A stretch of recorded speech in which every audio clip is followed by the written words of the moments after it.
தான் இருக்காரு.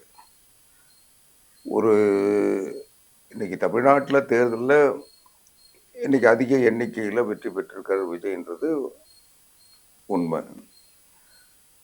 ஆனால் இந்த தேர்தலில் 3 அணிகள் நம்ம சீமான் நிறைய பேர் போட்டிட்டாங்க, வேல்முருகன்லாம் எல்லா கட்சியும். ஆனால் அணிகளாக போட்டிட்டது 3 பேர் தான்.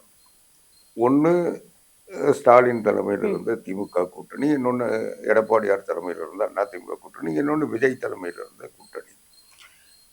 இப்போ தமிழ்நாட்டு மக்கள் எந்த ஒரு தனிப்பெரும் கூட்டணிக்கும் ஆதரவு தரல. அப்போ 3 கூட்டணியும் அதுல அதிகமான இடங்கள் விஜய் வாங்கியிருக்காரு. அடுத்து ஸ்டாலின், அடுத்து எடப்பாடியார். ஆக 3 கூட்டணி தான் இருக்கு.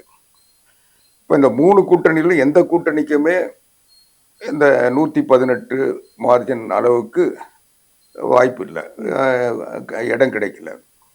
அப்போ என்ன ஆகுதுன்னா, இந்த மற்ற ஒரு கூட்டணி ஆட்சி அமைக்கணும்னா இன்னொரு கூட்டணியுடைய ஆதரவு இல்லாம அமைக்க முடியாதுன்ற ஒரு நிலைமை. ஏதாவது 2 கூட்டணி சேர்ந்தாதான் ஆட்சி அமைக்க முடியும். அது எந்த கூட்டணி? திமுக, அதிமுக, தாவேகா திமுகவான்றது இல்லை.